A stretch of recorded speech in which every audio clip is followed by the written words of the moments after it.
الرحمن الرحیم ایاک نعبد و ایاک نستعین۔ میرے پاکستانیوں، میں آپ کے سامنے آج حاضر اس لیے ہوا ہوں کہ دنیا میں بڑی تیزی سے صورتحال بدل رہی ہے اور اس کے پاکستان کے اوپر اثرات ہیں۔ سب سے پہلے میں شروع کرنا چاہتا ہوں پاکستان کی فارن پالیسی سے۔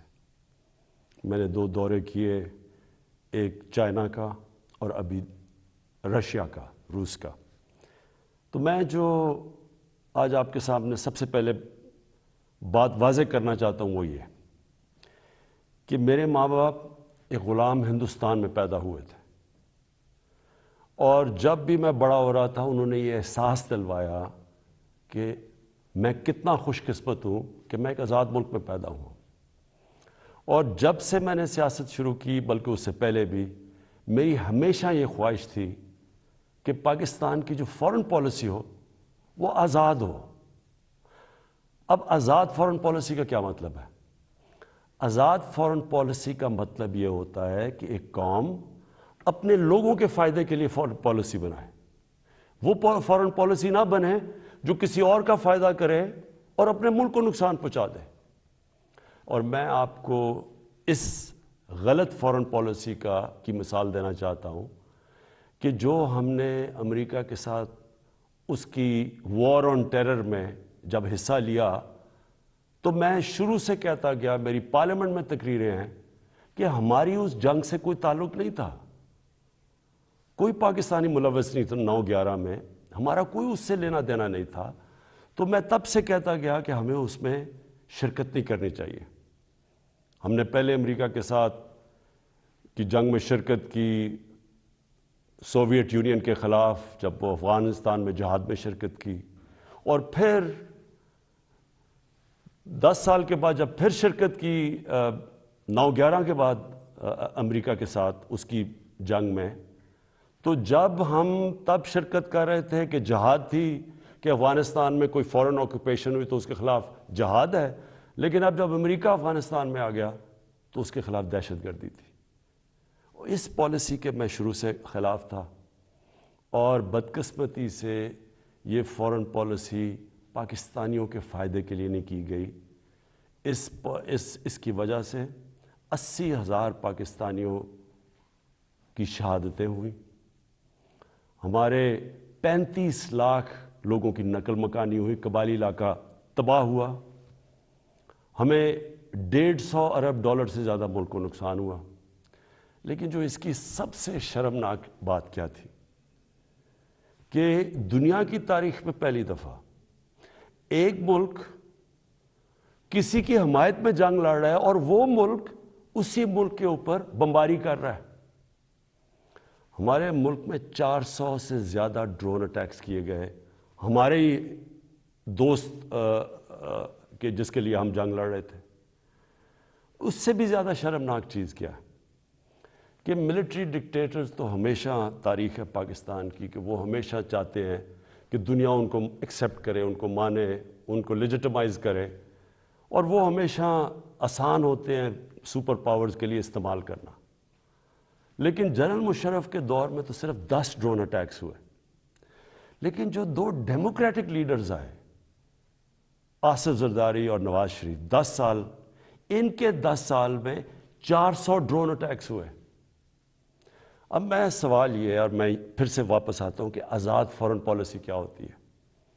آزاد فارن پالیسی تو یہ ہونی چاہیے تھی کہ یہ 2 ڈیموکریٹک لیڈرز کو امریکہ کو کہنا چاہیے تھا کہ ہمارے جب آپ بمباری کر رہے ہیں، ہمارے لوگ مار رہے ہیں، اس میں عورتیں بچے مار رہے ہیں، بے قصور لوگ مار رہے ہیں، تو کیا 2 ڈیموکریٹک لیڈرز کو سٹینڈ لینا چاہیے تھا اس کے اوپر؟ ایک سٹیٹمنٹ نہیں دی دونوں نے، بلکہ آصف زرداری نے اس کو ایک باب وڈورڈ جو بہت بڑا صحافی ہے امریکہ کا، وہ اپنی کتاب میں لکھتا ہے کہ آصف زرداری نے امریکہ کے آرمی چیف کو کہا کہ کولیٹرل ڈیمیج سے مجھے کوئی فرق نہیں پڑتا جو ڈرون اٹیک سے جو بے قصور لوگ مرتے ہیں۔ اور یہ کیوں ہے؟ میں صرف آپ کو اس لیے یہ شروع میں بات فارن پالیسی کی، یہ اس لیے ہے کہ جب ملک کے سربراہوں کے پیسے اور جائیداد ملک سے باہر پڑی ہوتی ہے، جب ان کے اربوں ڈالرز کی پراپرٹی اور بینک بیلنسز اور آف شور اکاؤنٹس ہوتے ہیں، وہ کبھی اس ملک کی بہتری کے لیے فائدہ نہیں کرتے، وہ اپنے پیسے بچانے کے لیے کرتے ہیں۔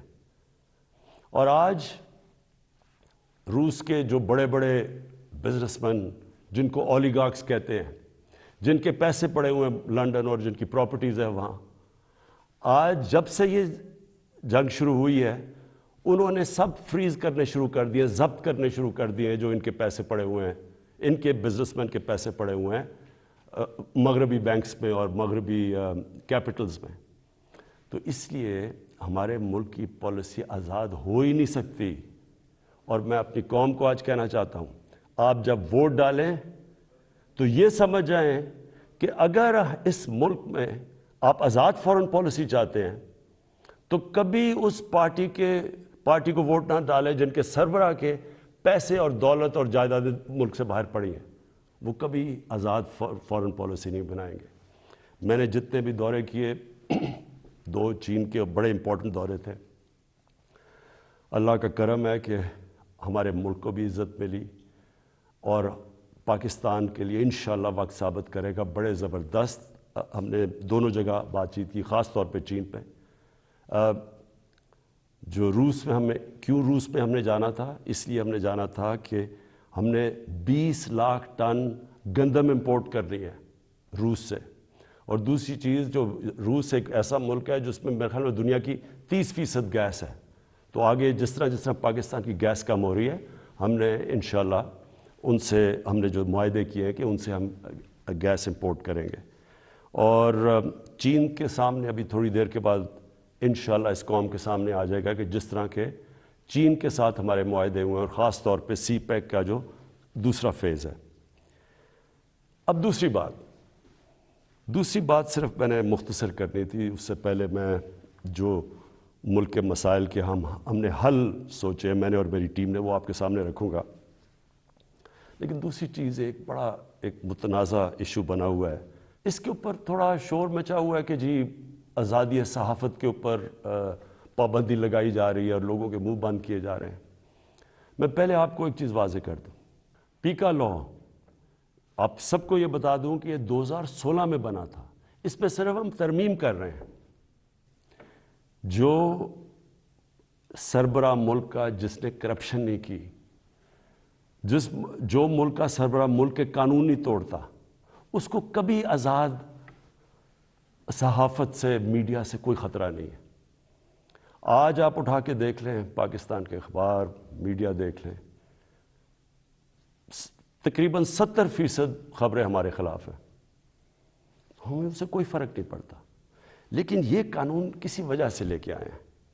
اس کی وجہ یہ ہے کہ پاکستان میں سوشل میڈیا کے اوپر اس طرح کا گند آ رہا ہے، اس طرح کی چیزیں آ رہی ہیں، چائلڈ پورنوگرافی آ رہی ہے، یعنی جو ہمارے اسلامک ویلیوز کی خلاف ورزی، ہمارے چھوڑے دنیا میں کسی بھی مہذب معاشرے میں اس طرح کی چیزیں نہیں آتی جو اب ہمارے سوشل میڈیا پہ آ رہی ہیں۔ میرے پاس ریکارڈ ہے اس وقت کہ 94,000 کیسز پڑے ہوئے ہیں ایف آئی اے کے پاس، جس کے اندر گھر کی عورتوں کو تنگ کیا ہوا ہے، ان کے خلاف، اور لوگوں کے گھر اجڑ رہے ہیں کیونکہ گند اچھال رہا ہے، فیک نیوز آ رہی ہے، تصویریں گندی دی جا رہی ہیں۔ ابھی تک صرف 38 کیسز کا فیصلہ ہوا ہے 94,000 کیسز میں سے۔ عام لوگوں کو تو چھوڑیں، پرائم منسٹر ایک ملک کو چھوڑیں کہ عمران خان ہے یا کوئی بھی ہے، اس کو بھی نہیں بخشا جا رہا۔ ایک صحافی نے 3 سال پہلے لکھا کہ جی عمران خان کی بیوی گھر سے چھوڑ کے چلی گئی ہیں، اور جی عمران خان نے کوئی غلط غیر قانونی کام کیا بانی گالہ میں نے عدالت میں کیس کیا۔ 3 سال ہو گئے ہیں، پرائم منسٹر کو ابھی تک کوئی انصاف نہیں مل رہا۔ وہی پھر سے صحافی لکھتا ہے اب پھر کہ جی ان کی بیوی گھر چھوڑ کے چلی گئی ہیں۔ ملک کا پرائم منسٹر اگر اس سے یہ ہو سکتا ہے، اس طرح کا اس کے خلاف وہ عورتیں جن کا کوئی سیاست سے تعلق نہیں ہے، تو سوچیں باقی لوگوں کا یہاں کیا ہوگا. یہی صحافی جب اس نے نواز شریف کے دوسرے دور میں اس کے کرپشن پہ لکھا تھا، اس کو 3 دن اس نے بند کر کے ڈنڈے مارے تھے. ہم جا رہے ہیں قانونی طور پہ اور یہ حال ہے کہ یہاں اس نے بند کر کے ڈنڈے مارے تھے. ہم جا رہے ہیں قانونی طور پہ اور یہ حال ہے کہ یہاں بھی یہ حال ہے کہ ہمارے ایک وزیر کے خلاف کسی خاتون نے لکھا، اس نے انگلینڈ میں جا کے انصاف لیا، ادھر اس کو فائن کیا گیا. اب مراد سعید کے خلاف بات ہے، مراد سعید سوچ رہے ہیں انگلینڈ میں قانون لے جا کے کیس کرنا. شوکت خانم کے اوپر ایک میڈیا ہاؤس جنگ گروپ، انہوں نے شوکت خانم کے اوپر لکھا کہ شوکت خانم کا جو پیسہ ہے وہ تحریک انصاف کو جا رہا ہے. اتنی بھی زحمت نہیں کی کہ کم از کم شوکت خانم سے پوچھ تو لیتے، ان کا ورژن تو لے لیتے کہ کیسے چیک جو شوکت خانم ہے وہ تحریک انصاف کے اوپر جا رہا ہے. اب شوکت خانم پہلے ہی ایک نون لیگ نے حنیف عباسی نے شوکت خانم کے اوپر اسی طرح کہا تھا کہ پیسہ چوری ہو رہا ہے. وہ کیس 10 سال ہو گئے ہیں، وہ لوور کورٹ سے جیت چکی ہے شوکت خانم، 10 سال کے بعد بھی انصاف نہیں. تو اب شوکت خانم انگلینڈ میں جدھر رجسٹرڈ چیریٹی ہے اور امریکہ میں ادھر کیس کرنے جا رہی ہے اسی جنگ گروپ کے اوپر. تو کہنے کا میرا مقصد یہ ہے کہ یہ تو دنیا میں کہیں بھی نہیں ہوتا. آزادی صحافت کے نام پہ یا مافیاز بیٹھ کے بلیک میل کر رہے ہیں، ان کے ایجنڈے کچھ اور ہیں، یا ایسے صحافی بیٹھے ہیں جو پیسے لے کے یہ ساری گند اچھال رہے ہیں، بلیک میل کر رہے ہیں. گورنمنٹ کے اوپر میں نے آپ کو کہا کہ ساری زندگی میں نے تنقید دیکھی ہے. میں کرکٹ کیپٹن سے مجھے تنقید ہوتی تھی. میں نے سارے مغرب میں دیکھا ہوا ہے کہ کیا ہے. انگلینڈ کے اندر جدھر سے ہم نے جمہوریت کے ویلیوز لے کے آئے ہیں، میں نے انگلینڈ میں ایک کیس لڑا ہے، یہ جو ہرجانے کا کیس، سب سے بڑا ان کا کھلاڑی تھا جس کا میرا کیس ہوا تھا. مجھے پتہ ہے کہ کبھی بھی کسی کی جرت نہیں ہو سکتی جو یہاں چیزیں جس طرح کی غیر ذمہ دارانہ چیزیں یہاں آتی ہیں، کسی کی جرت نہیں ہو سکتی کہ یہی جا کے آپ کسی اور جمہوریت کے اندر کریں. تو میں یہ صرف اس لیے کہہ رہا ہوں کہ یہ اس ملک کے لیے اتنا ضروری ہے. مجھے اتنے لوگ کال کرتے ہیں، مائیں کال کرتی ہیں، میسیجز دیتی ہیں کہ کس طرح کے حالات ہو گئے ہیں کیونکہ کوئی پوچھنے والا نہیں ہے. تو اس کے اوپر میں نے صرف یہ کلیئر کرنا تھا کہ اس کا کوئی آزادی صحافت سے تعلق نہیں ہے. جو اچھے صحافی ہیں وہ خوش ہوں گے کہ فیک نیوز ختم ہو، وہ تو ان کی تو کریڈیبلٹی ہوتی ہے کہ صحیح. اور اچھی صحافت تو ایک اثاثہ ایک معاشرے کا. ان کی جو تنقید ہوتی ہے وہ ہمارے پرائم منسٹر وزیروں کو آگاہ رکھتی ہے کہ ہم نے کیا کرنا ہے، ہم کیا غلطیاں کر رہے ہیں. لیکن یہ بلیک میل کرنا، گند اچھالنا، گھر کی عورتوں کو اس طرح کی چیزیں کہنی.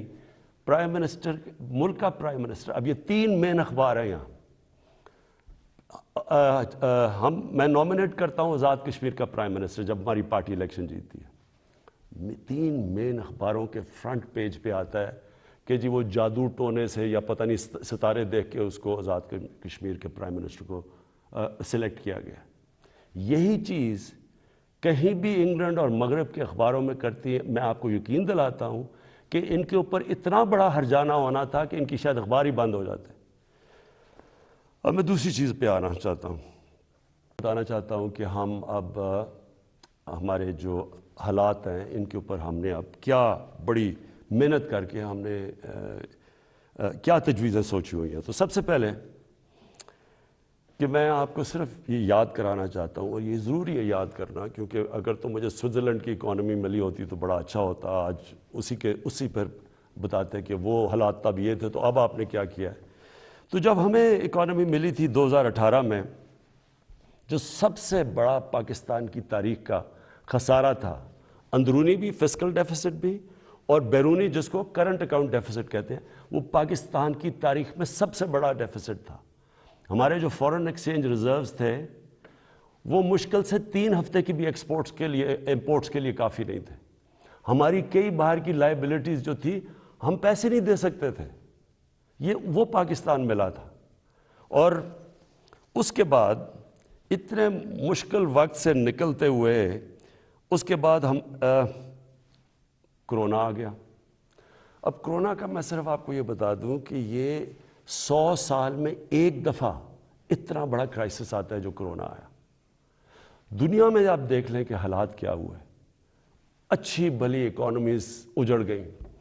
برطانیہ، ہندوستان جو بڑی تیزی سے آگے جا رہا تھا اس کی مائنسز میں گروتھ ریٹ چلی گئی. تو اس پہلے ہی مشکل حالات تھے.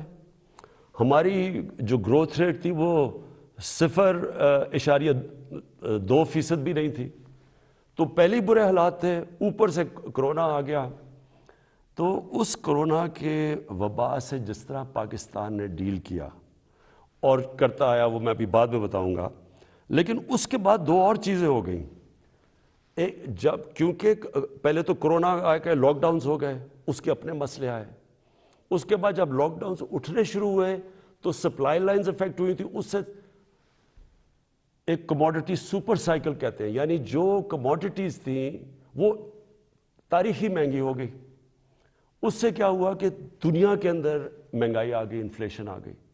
تو میں صرف آپ کے سامنے رکھنا چاہتا ہوں کہ اب میں صرف یہ اس لیے بتا رہا ہوں کہ ہم کوئی دنیا سے علیحدہ تو نہیں ہے نا. کئی چیزیں ہیں جن کو ہم امپورٹ کرتے ہیں. تیل ہے، گھی ہے، 70% امپورٹ کرتے ہیں. دالیں امپورٹ کرتے ہیں 70%. یہ ساری جتنی چیزیں تھیں، اور بجلی جو ہماری ہے وہ اگر آپ 60% جو بجلی ہے وہ امپورٹڈ فیول سے بنتی ہے، یعنی یا کوئلے پہ یا اب گیس پہ اور یا پھر تیل پہ. تو سب مہنگی ہو گئی. لیکن میں پہلے آپ کو بتانا چاہتا ہوں کہ جو ہمارے سے بڑے مضبوط ملک تھے ان کے کیا حالات ہوئے. سب سے پہلے امریکہ کی سب سے تکڑی اکانومی سمجھی جاتی ہے. 40 سال میں سب سے زیادہ مہنگائی امریکہ میں ہوئی. 5 گنا زیادہ وہاں مہنگائی ہوئی. یعنی امریکہ کے اندر 1.5% سے زیادہ چیزیں مہنگی نہیں ہوتی. یہ 10 سال تک اتنی رہتی ہے مہنگائی، 1.5%. وہاں مہنگائی پہنچ گئی 7.5% پہ. اس کے بعد کینیڈا، جو بڑا یہاں سے کتنا پیسہ خرچ کر کے لوگ کینیڈا جاتے ہیں اور کینیڈا کے شہری بنتے ہیں، 30 سال میں سب سے زیادہ مہنگائی کینیڈا میں آئی. اس کے بعد برطانیہ 30 سال میں 1992 کے بعد سب سے زیادہ مہنگائی وہاں آئی. ترکی میں 20 سال میں سب سے زیادہ مہنگائی آئی. اور میں صرف کیونکہ ہمیں سب سے زیادہ شور مچایا جاتا ہے کہ جی بڑی مہنگائی آ گئی، ہمیں گورنمنٹ کو ہٹا دو کیونکہ اتنی مہنگائی آ گئی. اب یہ میں نے جو آپ کے سامنے یہ فگرز رکھ رہا ہوں، یہ ذرا آپ کیونکہ سارے آپ چیک کر سکتے ہیں. آپ تو بڑا یہ زمانہ بدل گیا ہے، موبائل فون آپ کی جیب میں ہے. گوگل کریں کہ یہ میں ٹھیک کہہ رہا ہوں یا نہیں کہہ رہا، تو آپ کو پتہ چل جائے گا. اب ذرا یہ سنیں، پیپلز پارٹی کی پہلے دور میں 71 سے لے کے 77 تک 13.9% اوسط مہنگائی ہوئی اس دور میں. پیپلز پارٹی کے دوسرے دور میں 88 سے لے کے 2 سال ان کی حکومت چلی، 8.3% مہنگائی ہوئی. پھر ان کے پیپلز پارٹی کے تیسرے دور میں 94 سے لے کے 96 تک 11.6% مہنگائی ہوئی. پھر ان کے 2008 سے 2012 کے دور تک 13.6% مہنگائی ہوئی. اب یہ ساری نوٹ کر لیں فگرز کہ ان کے 4 دور میں کتنی مہنگائی ہوئی. کہ صرف ایک دور میں، دوسرے دور میں 8.3 ہوئی تھی، باقی ساری 10% سے زیادہ مہنگائی ہوئی. نون لیگ پہلا دور 90 سے لے کے 93 تک 10.08% مہنگائی ہوئی. دوسرے دور میں 97 سے لے کے 99 تک 7.2% مہنگائی ہوئی. اور ان کا جو تیسرا دور تھا جس میں آپ کو یہ بتا دوں کہ سب سے کم تیل کی قیمتیں تھیں ان کے دور میں، تو ان کے 5% مہنگائی ہوئی. اور تحریک انصاف جس نے جو اٹھتا ہے کہ جی مہنگائی میں مر گئے، تحریک انصاف کی مہنگائی ہوئی 8 ہمارے جو ابھی تک 3.5 سال میں 8.5%.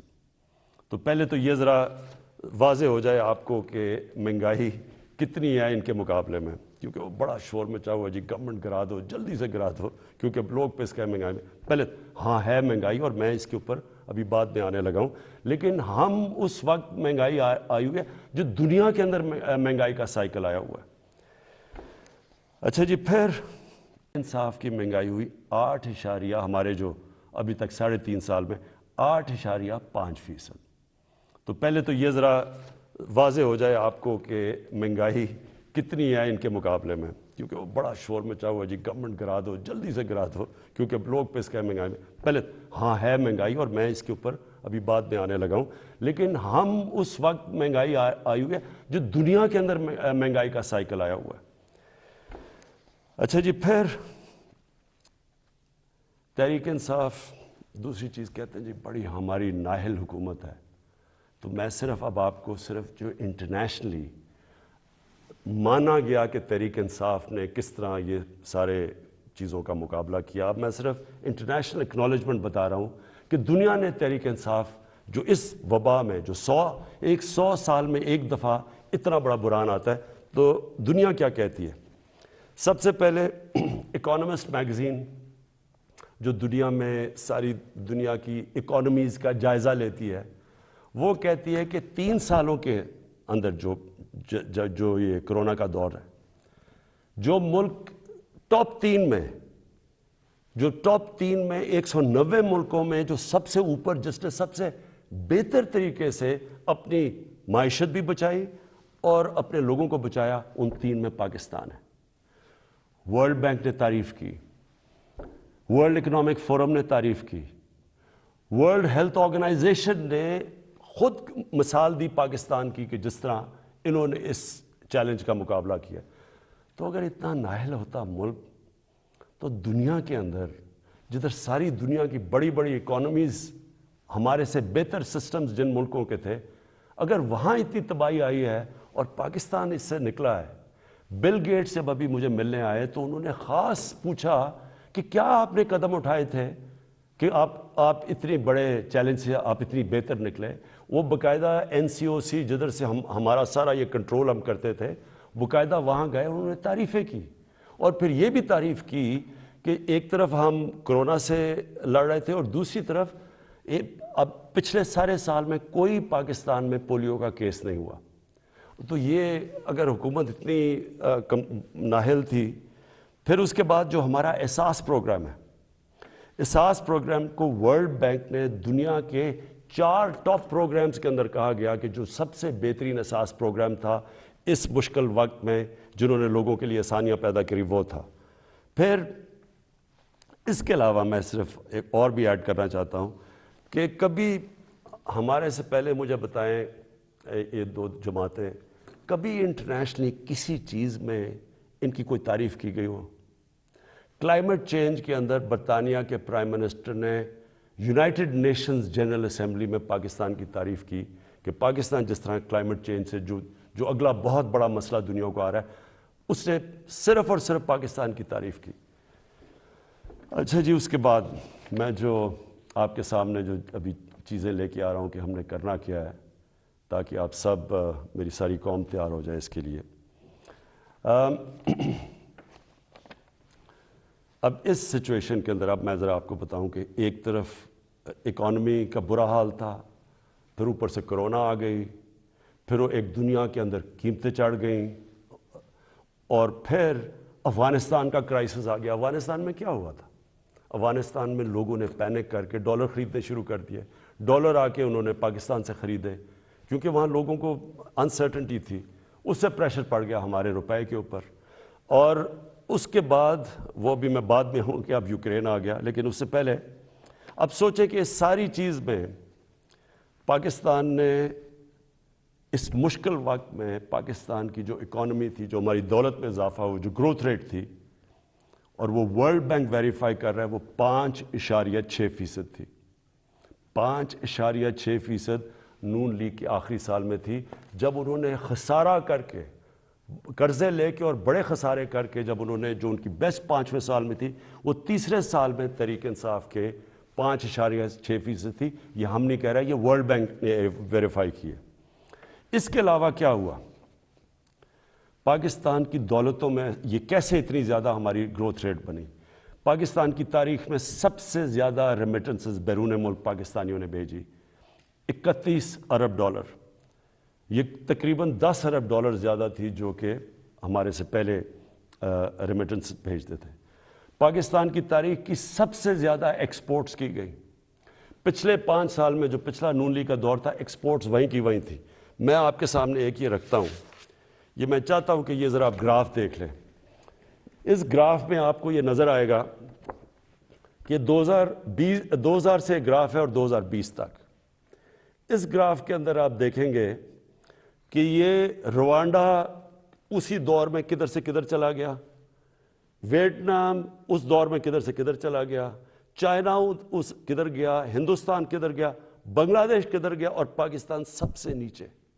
یعنی ہماری ایکسپورٹس بڑھی نہیں، اور جب تک ایکسپورٹس نہ بڑھے ہیں وہ ملک آگے بڑھ ہی نہیں سکتا۔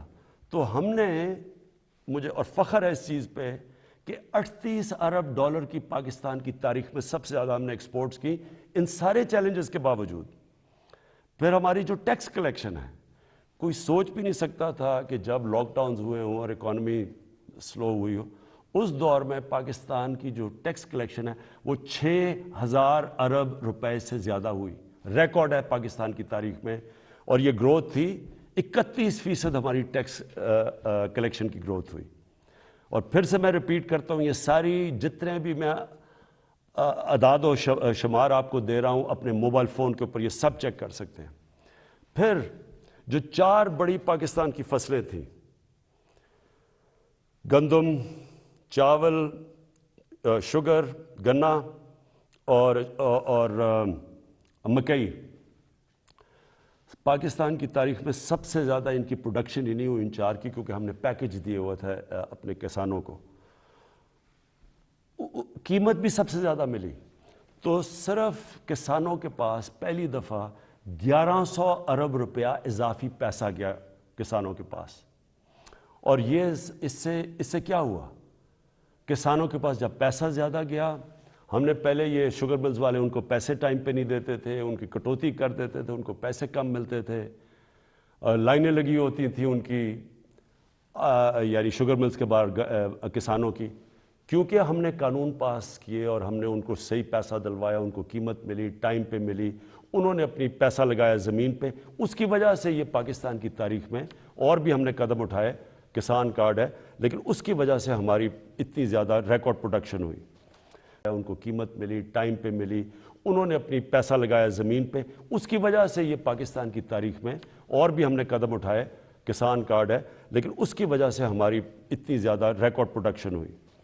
پھر ہماری جو لارج اسکیل مینوفیکچرنگ انڈسٹری تھی ان کو ہم نے انسینٹیوز دیے، 7.4% ادھر ہوئی۔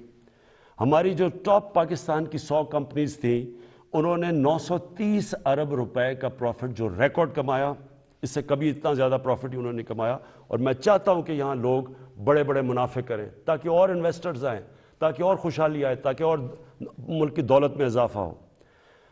پاکستان کا جو پرائیویٹ سیکٹر ہے اس کی کریڈٹ، یعنی انہوں نے جو قرضے لیے ہیں وہ پاکستان کی تاریخ میں سب سے زیادہ لیے، 1400 ارب روپیہ۔ اس کے بعد پاکستان کی جو ٹریکٹر سیل تھی یہ ریکارڈ ہوئی، 20% پچھلے سال سے زیادہ ٹریکٹرز بکے۔ ٹرکس 81% ٹرکس اور بسز زیادہ بکی پاکستان میں۔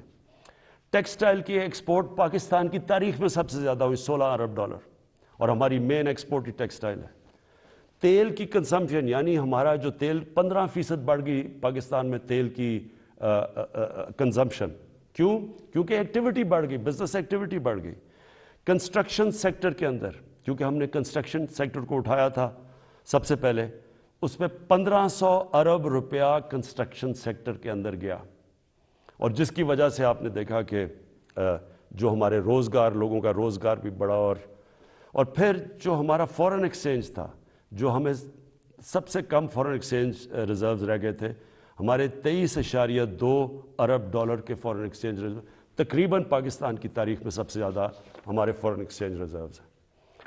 لیکن ہم نے یہ فیصلہ کیا، میرے پاکستانیوں، ہم نے یہ فیصلہ کیا کہ ہم یہ سمجھ رہے تھے کہ یہ جو ایک دم قیمتیں اوپر گئی ہیں تیل کی اور کموڈٹیز کی دنیا کے اندر، تو ہم یہ سمجھ رہے تھے کہ اب نیچے آنی شروع ہو جائیں گی. لیکن جو یوکرین کے اندر ہو رہا ہے اور یہ جو جنگ ہوئی ہے، تو اب مجھے خوف ہے کہ یہ، اور ہم نے آپس میں ڈسکس کیا کہ ابھی قیمتیں باہر نیچے نہیں آئیں گی، کیونکہ یہ سب کو پتہ ہے کہ جیسی یہ ہوتی ہے جنگ تو تیل کی قیمت بھی اوپر، اور پھر 30% دنیا کی گیس وہاں سے آتی ہے، گیس کی بھی قیمت اور اوپر چلی جائے گی. اور گندم ہم نے جو روس کو کہا ہوا کہ ہمیں 20 لاکھ گندم چاہیے، تو گندم کی ابھی قیمت اوپر چلی گئی ہے. تو ہم نے ایک فیصلہ کیا، ہم نے یہ فیصلہ کیا کہ ہم اس ملک میں جو سب سے بڑا مسئلہ ہے اس وقت وہ ہے تیل کا، پیٹرول اور ڈیزل کا، اور ان کی اگر قیمتیں اور اوپر چلی گئیں تو لوگوں کے اوپر اور بوجھ پڑ جائے گا. لیکن میں آج آپ کو یہ بتا دوں کہ پاکستان میں جو آج بھی پیٹرول اور ڈیزل کی قیمتیں ہیں، یہ نوٹ کر لیں. جب اپوزیشن والے یہ کہتے ہیں کہ جی وہ بڑا مہنگا ہو گیا پیٹرول اور ڈیزل، کب مجھے ذرا یہ بتائیں کہ وہ ان کے پاس اس کا کیا حال ہے. ہمیں باہر سے امپورٹ کرنا پڑتا ہے، تیل اوپر چلا جائے ہم اس کے بعد کیا کریں؟ یعنی اگر ان کے پاس کوئی حل ہے تو ہمیں بتا دیں، کیونکہ اس وقت بھی پاکستان دنیا کے 190 ملکوں میں سے 25ویں نمبر پہ ہے جدھر ابھی بھی ہمارا تیل اور پیٹرول اور ڈیزل سب سے کم بک رہا ہے. میں آپ کو ذرا بتا دوں کہ ترکی میں اس وقت ہمارا پاکستان میں 160 روپے لیٹر ہے، ہندوستان میں 260 روپے لیٹر ہے، بنگلہ دیش میں 185 روپے لیٹر ہے، ترکی میں 200 روپے لیٹر ہے. اور اگر ہم 70 ارب روپے کی ہر مہینے سبسڈی دیتے ہیں، یعنی گورنمنٹ سبسڈائز کرتی ہے، اگر ہم یہ نہ کریں 70 ارب روپے کا، تو آج پاکستان کے اندر پیٹرول ہو 220 روپے لیٹر کا. میرے پاس اوگرا کی سمری آئی، انہوں نے کہا کہ 10 روپے زیادہ آپ کو 1 لیٹر پیٹرول اور ڈیزل بڑھانا پڑے گا، کیونکہ دنیا میں تیل مہنگا ہو چکا ہے. تو میں آج آپ کے سامنے بڑی خوشخبری یہ سنانا چاہتا ہوں کہ بجائے 10 روپے بڑھانے کے ہم نے فیصلہ کیا ہے کہ 10 روپے پیٹرول اور ڈیزل کو آج ہم کم کر رہے ہیں. اب پھر سے میں آپ کو بتاؤں کہ بجلی 60% امپورٹڈ فیول سے بنتی ہے، جو میں آپ کو پہلے بتا چکا ہوں. جیسے باہر گیس مہنگی ہوتی ہے، کوئلہ مہنگا ہوتا ہے، تیل مہنگا ہوتا ہے، تو یہاں ہمارا جس کو کہتے ہیں فیول ایڈجسٹمنٹ چارج وہ بن جاتا ہے، ہماری بھی چیزیں اوپر چلی جاتی ہیں. ہم نے یہ بھی فیصلہ کیا کہ ہم اپنے لوگوں کو اب اس سے بچائیں گے. اگر ڈیمز بنا لیتے پہلے تو پاکستان کو تو بڑی سستی بجلی ملتی تھی، کیونکہ پانی سے جو بجلی بنانی ہے وہ ہمارے لیے، ہمیں تو کوئی فرق ہی نہیں پڑتا کہ باہر مہنگائی ہو یا نہ ہو. لیکن کوئی ڈیمز نہیں بنائی، 50 سالوں میں پاکستان میں کوئی ڈیمز نہیں بنی. ہم 10 ڈیمز بنا رہے ہیں اب پاکستان میں، اور انشاءاللہ اگلے 5 سے 10 سالوں کے اندر یہ ساری ڈیمز آ جائیں گی، اور اس سے انشاءاللہ ہمیں اگر باہر قیمتیں بھی بڑھیں گی تو انشاءاللہ ہم بچ جائیں گے اس سے. تو میں بجلی کا اب ہم نے فیصلہ کیا ہے کہ 5 روپے یونٹ ہم بجلی کم کر رہے ہیں. 5 روپے یونٹ بجلی کم کرنے کا مطلب کہ 20% سے 50% آپ کے بجلی کے بل کم ہوں گے. اور یہ بھی ہم اس کے لیے سبسڈی اور بڑی محنت سے اور جگہ سے ہم نے سبسڈی نکالی ہے. اور میں یہ کیونکہ سب سے بڑا مسئلہ لوگوں کو ہوتا ہے بجلی اور پیٹرول اور ڈیزل، اس کی وجہ سے ساری چیزیں مہنگی ہو جاتی ہیں. تو ہم نے یہ فیصلہ کیا کہ ہم اگلے بجٹ تک ان 2 چیزوں کے اوپر ہم اب کوئی اضافہ بھی نہیں کریں گے، اور اس سے پہلے ہم نے یہ ان کو کم بھی کر دیا. 5 روپے یونٹ بجلی اور 10 روپے بلکہ 20 روپے پورا بنتا ہے پیٹرول اور ڈیزل کا. پھر ہم نے احساس پروگرام کی، جو نچلے طبقے کے اوپر جو ہم 12,000 روپے دیتے تھے، جو 80 لاکھ خاندان کو ہم دیتے ہیں، اس کو ہم نے 12,000 سے 14,000 پہ کر دیا. پھر ہم نے ایک اور کام کیا نوجوانوں کے لیے جو گریجویٹس ہیں، جس نے بی اے کی ہوئی ہے، جس کے پاس نوکری نہیں ہے. ہم نے فیصلہ کیا کہ ہم ان کو انٹرنشپ دلوائیں گے.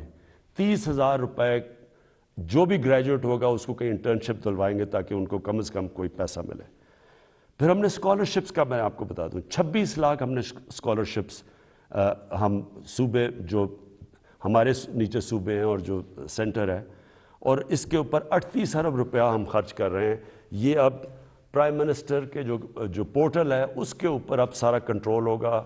سارے میرٹ کے اوپر ہم خود چیک کریں گے, پوری کمیٹی بنائی ہوئی ہے اکیڈمکس کی, میرٹ پہ ملیں گے, اور کوئی بھی کسی کو مسئلہ ہوگا وہ اس پورٹل کے اوپر آئے گا. لیکن پھر اب جو آئی ٹی سیکٹر جو فیوچر ہے ہمارے نوجوانوں کا, جس طرف دنیا جا رہی ہے ٹیکنالوجی کی ریولوشن, یہ ذرا آپ سنیں. آئی ٹی سیکٹر کے لیے اس میں آئی ٹی کمپنیز بھی ہیں اور فری لانسرز بھی ہیں. پہلی چیز, ان کو 100% ہم نے ٹیکس معاف کر دیا. پھر سے سن لیں, آئی ٹی سیکٹر کے اوپر چاہے وہ کمپنیز ہیں یا فری لانسرز ہیں, 100% ان کو ہم نے ٹیکس پہ چھوٹ دے دی. دوسری چیز, فورن ایکسچینج. اب تک ان کا ہم نے کوئی کنڈیشنز لگائی ہوئی تھی کہ اتنا فورن ایکسچینج آپ کو پاکستان میں رکھنا ہے. ہم نے مکمل طور پہ 100% فورن ایکسچینج پہ ان کو چھوٹ دے دی ہے کہ یہ چاہے کوئی اس کے اوپر ریسٹرکشن نہیں ہے, باہر لے جائیں اندر لے آئیں, 100% اب فورن ایکسچینج کی موومنٹ ان کے ہاتھ میں ہے. یعنی ہم نے ریسٹرکشن ساری ختم کر دی ہے. اور تیسری چیز, جو سٹارٹ اپس ہیں, جو بھی آئی ٹی کی سٹارٹ اپس ہیں, ان کو 100% ہم نے کیپٹل گینز ٹیکس سے ختم کر دیا. یعنی ان کا ٹیکس ختم کر دیا سارے سٹارٹ اپس کا, جو کیپٹل گینز ٹیکس ہے. اس کے بعد انڈسٹریل پالیسی. اب یہ بھی پہلے ہم نے کنسٹرکشن پالیسی لے کے آئے تھے جس کی وجہ سے کنسٹرکشن میں پاکستان میں اٹھ گیا. اب ہم لے کے آ رہے ہیں آپ کے لیے انڈسٹریل پالیسی. انڈسٹریل پالیسی میں ہم کیا کر رہے ہیں کہ جو بھی انڈسٹری لگائے گا, جو بھی پیسے لگائے گا انڈسٹری کے اندر, اس سے کوئی سوال نہیں پوچھے جائیں گے. یہ ہم نے کنسٹرکشن میں بھی شروع میں یہ کیا تھا. اور جو سکھ انڈسٹری ہے اس کی ریوائول کے لیے, اس کے لیے ہم آپ کے سامنے پورا پروگرام ہے. ان کے لیے ٹیکس کی چھوٹ دیں گے ان کو. اس کے ساتھ انشاءاللہ کل میں لاہور کے اندر آپ کو پورا انڈسٹریل پالیسی کا پورا پیکج دے دوں گا. اور پھر تیسری چیز, جو اوورسیز پاکستانیز ہیں, جب بھی وہ پاکستان کی انڈسٹری میں انویسٹ کریں گے یا وہ پاکستان کے انڈسٹریلس کے ساتھ جوائنٹ وینچر کریں گے, ان کو 5 سال کا ٹیکس ہالیڈے ہم نے کر دیا. 5 سال تک کوئی ٹیکس نہیں دیں گے. پھر ہمارا کامیاب پاکستان پروگرام ہے. سود کے بغیر قرضے دیں گے بزنس شروع کرنے کے لیے نوجوانوں کو. سود کے بغیر کسانوں کو دیں گے قرضے. سود کے بغیر وہ اپنی زمین پہ پیسہ خرچ کر رہے ہیں. اور پھر سستا سبسڈائز, بالکل جو غریب لوگ اپنا گھر بنانا چاہتے ہیں ان کو بالکل سستا قرضہ دیں گے. پھر اور یہ 407 ارب روپے کے قرضے ہیں جو یہ ان 3 ایریاز میں جائیں گے. لو کاسٹ ہاؤسنگ گھروں کے لیے, کسانوں کے لیے اور بزنس کرنے کے لیے شہروں میں 407 ارب کے قرضے یہ اگلے 2 سال میں ہم دیں گے. پھر آخری 2 چیزیں ہم نے, مجھے بڑا فخر ہے کہ ہم نے بڑی مشکلوں سے پاکستان میں بینکوں کو راضی کیا, ان کے لیے ان کے سارے جو آسانیاں پیدا کی, سبسڈائز کیا کہ بینکس چھوٹے لوگوں کو قرضے دیں. ابھی تک تنخواہ دار لوگ وہ ابھی تک ان کو بینک قرضے نہیں دیتے تھے. کمزور یعنی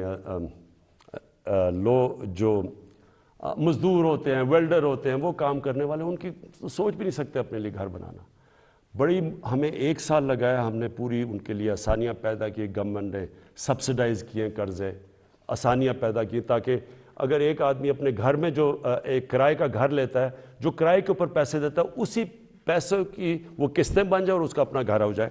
تو مجھے بڑی خوشی یہ ہے کہ بینکوں نے اب تک اس میں 150 ارب روپے کے لو انکم غریب لوگوں کی جن کی آمدنی نہیں ہے ان کو دے چکے ہیں اپروولز, جس میں 50 ارب روپیہ ان گھروں کے لیے دے چکے ہیں. یعنی وہ کام شروع ہو گیا, گھر بننے شروع ہو گئے. اور آخر میں صحت کارڈ. مجھے سب سے زیادہ فخر یہ ہے کہ ہمارے جو صوبائی چیف منسٹرز تھے, ان سب کو میں نے آگاہ کیا کہ یہ سب سے بڑی نعمت ہے ایک غریب گھرانے کے لیے کہ اس کے پاس ہیلتھ انشورنس ہو. جب بھی وہ ایک کوئی گھر میں بیماری ہو تو ان کو یہ خوف نہ ہو کہ ہم ہاسپٹل میں جا کے اپنا علاج نہیں کروا سکیں گے. اور پھر وہ کئی دفعہ گورنمنٹ ہاسپٹلز میں جاتے ہیں تو وہاں ڈاکٹرز نہیں ہوتے، اور خاص طور پہ دیہاتوں کے اندر ڈسٹرکٹس میں ڈاکٹرز نہیں ہوتی، نرسز نہیں ہوتی، اور وہ سارے شہروں میں آتے ہیں، دھکے کھاتے ہیں۔ یہ جو صحت کارڈ ہے، یہ پاکستان کی تاریخ میں نہیں، یہ شاید ڈیولپنگ ورلڈ میں بھی، بلکہ ڈیولپڈ ورلڈ میں بھی اس طرح کا کہ آپ نے ہر گھرانے کو، ہر جو ہمارے صوبے ہیں سندھ کے علاوہ، کیونکہ پروونشل گورنمنٹس اس کا پیسہ دے رہی ہیں، ہر گھرانے کے لیے ہم انشاءاللہ مارچ کے آخر تک پنجاب میں ہر گھرانے کے پاس صحت کارڈ ہوگا۔